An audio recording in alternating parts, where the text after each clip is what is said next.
მოკლედ მეგდი კანეტის შესახებ კიდევ ერთხელ გავაკეთებ კომენტარს და შემდეგ შევწყვიტავ ამ თემაზე საუბარს. ნახეთ, მე მესმის თქვენი გაღიზიანების, მე მესმის ყველაფერს, მე არასწორად გაიგეთ ეს ყველაფერი, რადგან მე ასეთი გადაწყვეტილება მივიღე. ეს იმას არნიშნავს, რომ თქვენ ამ გადაწყვეტილებით ხართ ცუდი. თქვენ ნაკლებად გიყვართ დედა, თქვენ ნაკლებად ცდილობთ მისი ნაკლებად ზრუნავთ მასზე, ან ასე შემდეგ. რა თქმა უნდა არა, თქვენ ეს გადაწყვეტილება მიიღეთ იმიტომ რომ თქვენ გონიათ რომ ასე არის კარგი და მოგიმართოთ, გაგიმარჯვოთ ღმერთმა, გესმით? თქვენ ასე უნსუბუქებთ მას ყოფას, თქვენ ვერ უყურებთ მის აგრესიას, აშიტირებას და გირჩენიათ რომ გონიათ რომ ასე ეხმარებით და გირჩენიათ რომ იყოს წყნარად, ვიცინებული და ასე შემდეგ. რომ არ მოიშალოს ნერვები და მესმის მე თქვენი გესმით, ეს არაფერს არ ნიშნავს. რა არჩევანსაც მიიღეთ, ამ არჩევანში ხართ მართალი, ვის შეუძლია და ვის არ შეუძლია. გესმით, უბრალოდ მე ეს არჩევანი მივიღე. ნახეთ, არის წამლის გზა, არის უპირობო სიყვარულის გზა. ეს რო არა, ამ მოგონებებს მე ვერ შევქმნიდი.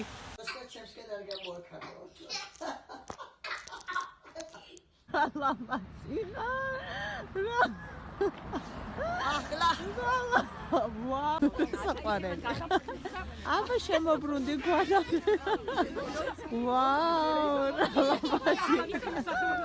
თბილისი გრუზია ხოჭა ეგედაცვალე რო გაგეცი და როგორ გამიხარდა მე მიყვარხარ ძალიან ძალიან მაგარი ხოჭა დედი გიღებ რა შემოშინე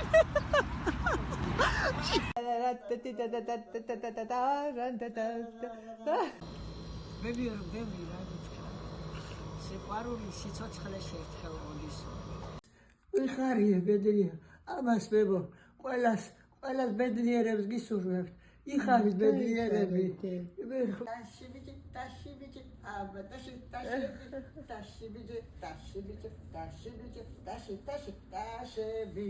Ямагра переби Даниэль, ojca. Гиге, видео с гиге, видите? Впервые приветствуем не кандидата из Грузии, солнечной, славной дочь.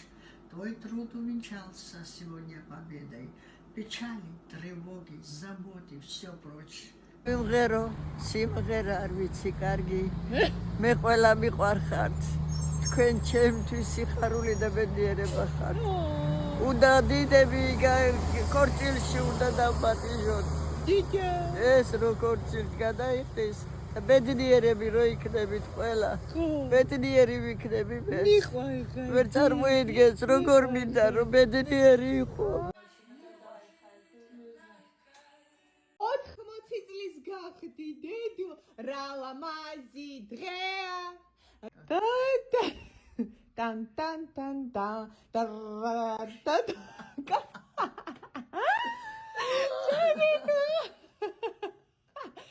საუკეთესო კონჩიკი სად იყიდება, აბა? კანზაში არსებული. შენში. ხილი იყოს თქვენი მობრძანება სალონ ანაში. აი. აქ სუფევს უპირობო სიყვარული. დედას გეფიცები. გულს მოუკვდები და შენ ყველაფერს გაგიგებ. ყველაფერს. ეს იცოდი. მაგდობა გეზა. მე ვნახე დედაჩემს, მივეცი რამდენიმეჯერ წამალი, როდესაც საავადმყოფოში ექიმებს მიყავდა ხოლმე, აი მაგალითად ოპერაცია გაიკეთო ხო, მოხუცთა უმეტეხელობას ეძახიან მენჯი, ასე იდგა და გადაუტყდა მენჯი და ხელოვნური ძვალი ჩაუსვით. ანუ და იმ დროს ეხლა აძლევდნენ წამალს, ახლა იყო უფრო აგრესიული, იყო უფრო დაბნეული, რადგან ეწინააღმდეგებოდა, ნახეთ, არ მოქმედებს ჩვეულები, აი ის რო მაგალითად გამაყუჩებელიც კი არ მოქმედებს დედაჩემზე, უკვე ეს გახლავთ ბოლო სტადიის დემენცია. მე ბევრი წავიკითხე, მე პროფესორებთან ვატარე დედაჩემს, მე ბევრი გავიგე ამის შესახებ და მერე მივიღე გადაწყვეტილება და არა ისე რომ ჰოპ, არ მინდა წამალი. რა თქმა უნდა, ეს ასე არ ყოფილა. მე ვცადე წამალი. აი სულ თავიდან რამდენიმე ჯერ ვივეცი დედაჩემი უფრო აგრესიული იყო, უფრო ვერ დაიძინა, უფრო აჟიტირებული, იმიტომ რომ როგორც ნახეთ დაბნეული არის, არ იცი სად არის და უცბად ძილი ერევა და ამას ეწინააღმდეგებოდა, გესმით და იმდენად ეწინააღმდეგებოდა ამ ყოველფერს ეს იწვევდა მასში უფრო დიდ აჟიტირებას და ბოლოს მერე როდესაც ისედაც ითიშება, ხო, იღლება და ითიშება, მე 4 და 100 მაგათ უფრო გათიშვილი იყო. და ესე ჩამოუვარდა თავი. და მივხვდი რომ ეს რას აკეთებს კაცო ეს, იმიტომ რომ არ მოქმედებს, აი ჩვეულებრივ არ გამაყუჩებელი, დამამშვიდებელი ბოლო სტადიის დემენციაზე. ბოლო სტადიის დემენციაშიც არის რამდენიმე საფეხური. დედაჩემი უკვე გადავიდა ბოლო საფეხურზე. ბოლო სტადიის დემენცია მქონე ადამიანები ვერ ცოცხლობენ დიდხანს. დედაჩემს უკვე მე-10 წელი აქვს. შეიძლება 20 წელი იცოცხლოს თუ რეგრესი არის ნელი, მაგრამ დედაჩემს ძალიან სწრაფი ქონდა. ამ პერიოდში მე რომ იმეცა მისთვის ის ფსიქოტროპული რაც უშველით და აჟიტირების დროს ახლა დედა ვერ მევყოლებოდა ცოცხალი, ეს ჩემი მოსაზრება მარტო არ არის, პროფესორებთან ყველასთან გავიარე კონსულტაცია.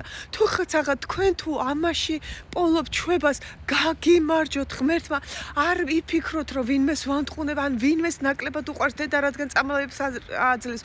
არა, როგორ გეკადრებათ.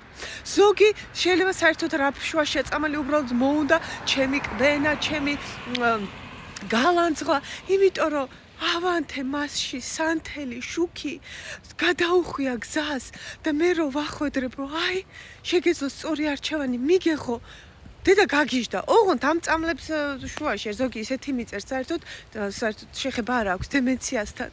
უბრალოდ რო ხედავს რომ უპირობო სიყვარული არსებობს და ის სიყვარულობაშია და რომ გადმოუხიოს სწორ გზაზე ცვლილება არის აუცილებელი. აეშინია, არ უნდა გაურბის და ურჩევნია მე გამოლანძღოს, რომ მე დავეცე, ვიდრე თვითონ შეიცვალოს. ამიტომ მე მესმის მათი ყველასი თქვენი. როდესაც მიწეთ ასეთ კომენტარებს, მე ვხედავ პატარა ბავშვს, აი ვერ ვხედავ იმ აგაზრდილ ადამიანს.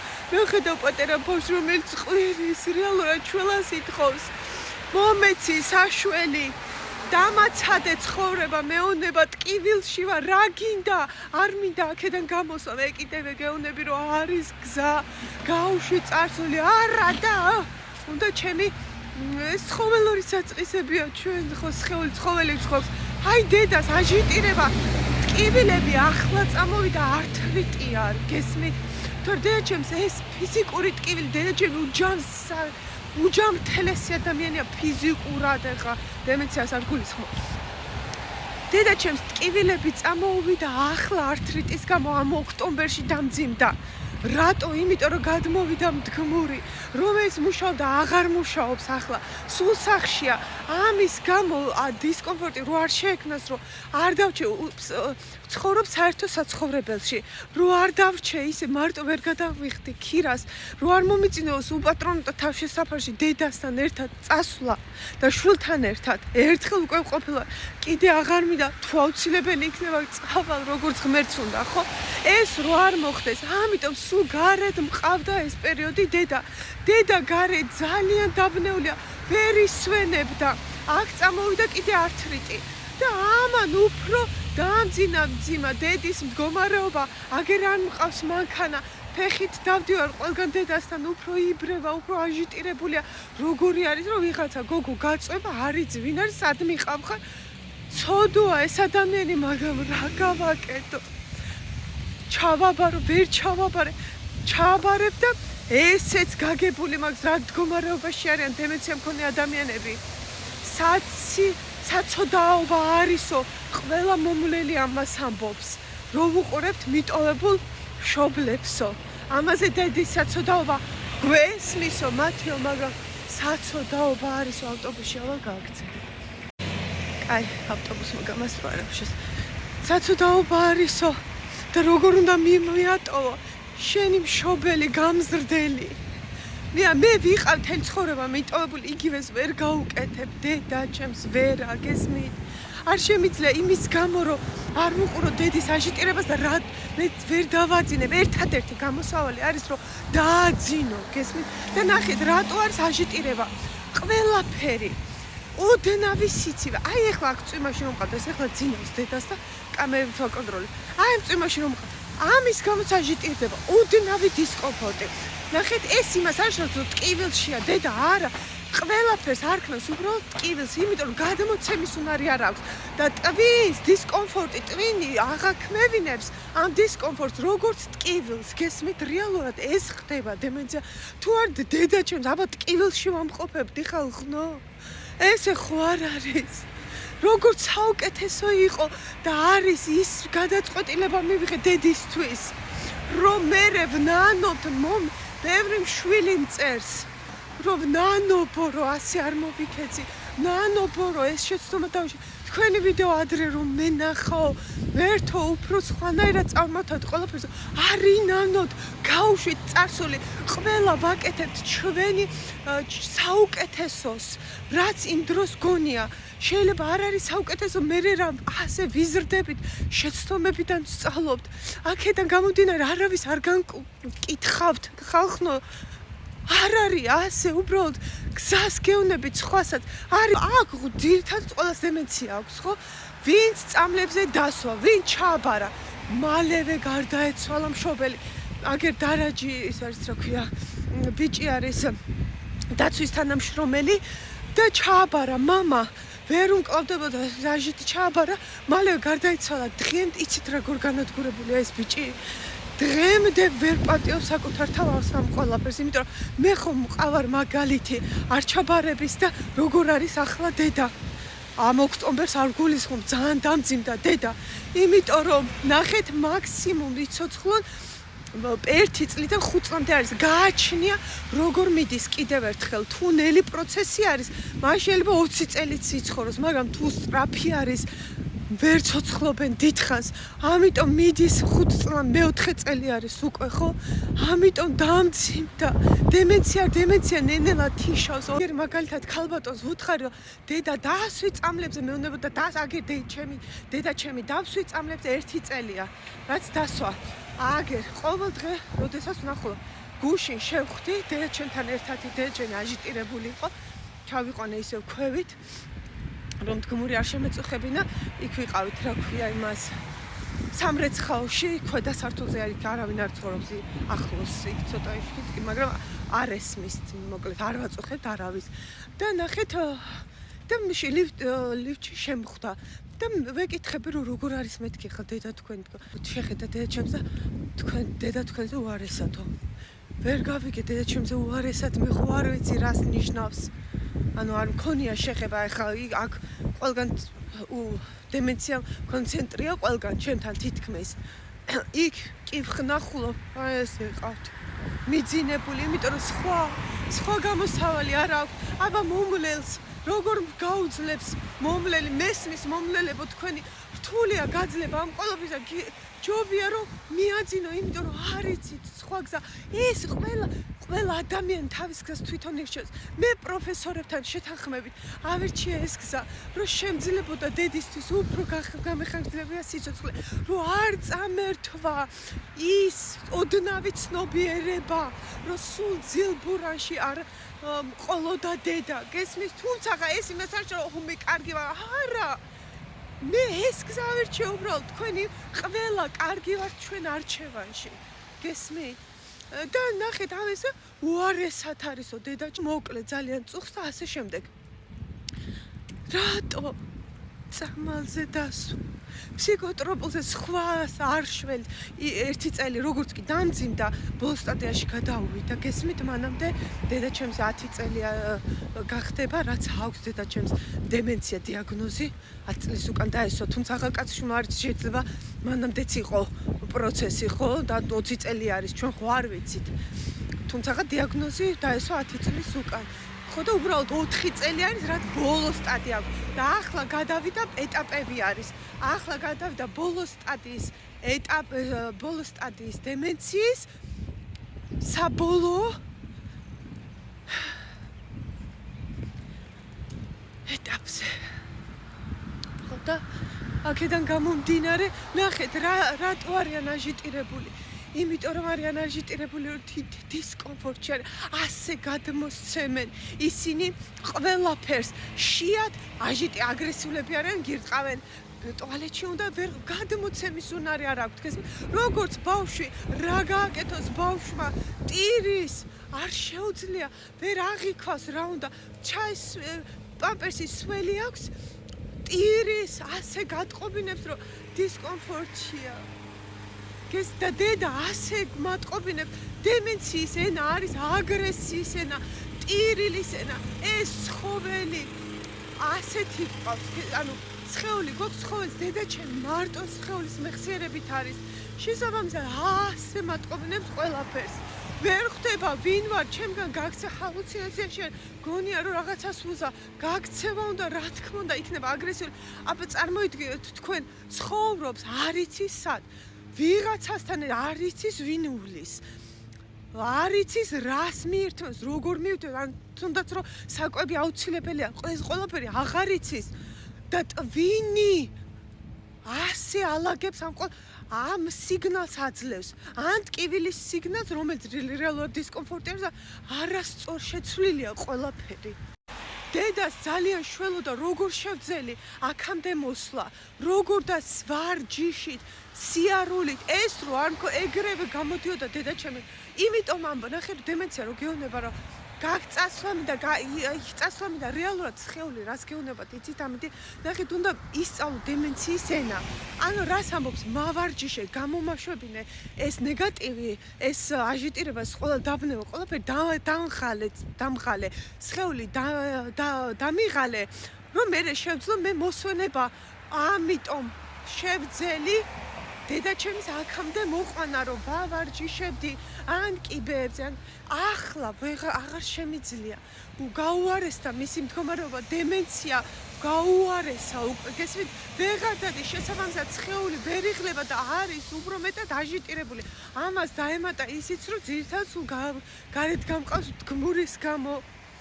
გესმით, არის დისკომფორტში, იმიტომ არის ასე დედა. აქედან გამომდინარე, იცოდეთ რომ არავინ არ ხართ ცრუ თქვენს არჩევანში, უბრალოდ თქვენ ასეთი არჩევანი მიიღეთ. მე ექიმების, პროფესორებთან დაკითხვის, გამოკითხვის, გაანალიზების, ბევრი ფიქრის შედეგად ხალხო, ეს არ იყო გადაწყვეტილება, ხო? მივიღეს, აი ეს დანიელმა მითხრა, მომყავს დედა და აჟიტირებული არის და ვეუბნები, დედა ასე თუ რაღაცნაირად მინდა რომ დავაწყებებ და ასე თუ წამლებზე დაგსვა მეთქი, იცოდა, აი იცი წამალი რას შვება მეთქი, აი დაგაძინებს მეთქი. დანიელმა მითხრა, როგორ უნდა გაუკეთო დედა, შენ რა მართლა აპირებ დედა შენ წამალზე რომ დასვა? იმიტომ რომ დანიელმა ცხომაა მოისმინა, რას შვება ეს წამალი და პროფესორებთან ერთად, ჩემ შულთან ერთადაც ვიყავი, ხო? და გაიგო ბავშვმა და როგორ უნდა გაუკეთო დედა შენსო ესო მითხრა. რომ გააჩვენო დედა შენიო, არა მეთქი დედი. გავიხუმრე მეთქი, უთხარი ჩემში. მესმის რომ გონიათ რომ დანიელი რა თქმა უნდა თული არის, მაგრამ დანიელმა რა იცის, იცით? რომ რაღაცა საოცარს აღვიძებს დედა მასში, რა ეს ყველაფერი როგორც ჩემში გაღვიძა, წიგნი დავწერდი, ცხოვრებაში ვერ წარმოვიდგენდი რომ წიგნს დავწერდი. ისიც თქვენთვის. მაგალითად ვხატავ, ცხოვრებაში ვერ წარმოვიდგენდი რომ დავხატავდი. სასწაული გაღვიძა ამ დემენციამ, ამ ნეგატივმა ჩემში, როდესაც გარდაქვენი უპირობა სიყვარულად და შვილსაც ამაში ვეხმარებ, შვილს ეხმარება თქვენ რა იცით? რა ხდება? როგორ ალაგებს სამყარო ყველაფერს? რა, ეს ყველაფერი ისე ხდება? იმიტომ ჩვენთვის ხდება, ჩვენთვის. მიყვარხართ, რაც არ უნდა დამიწეროთ, მიყვარხართ. მე თქვენში ტკივილს ხედავ ღმერთო და მე გადავდივარ ხოლმე, აი და რაღაცას აშინება დაწერეს ჩემზე. მე გადავდივარ ვინ დაალაიქა აი ეს რაღაც ისეთი კომენტარი და იგივე ტკივილის მატარებლები ღმერთო. ხახლა მე როგორც აი სახეზე ვერ აღგიქვთ. მე თქვენ ენერგია როგორც ენერგიას ისე აღგიქვთ.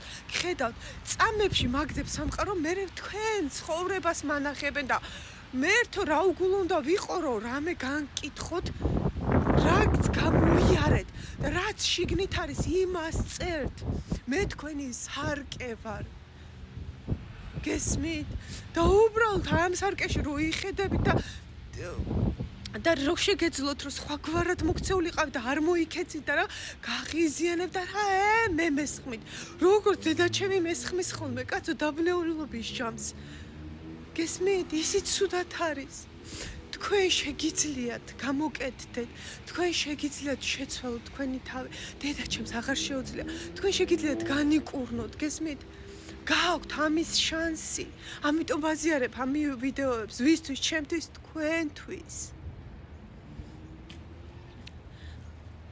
და დამესხმით თავს ოღონდ შეიცვალეთ უკეთესობისკენ რომ განიკურნოთ თქვენ და სხვები განკურნოთ სხვები წავედი ახლა მიყვარხართ მე თქვენ უპირობოდ მიყვარხართ ხედავთ და ესე შორიდან გეფერებით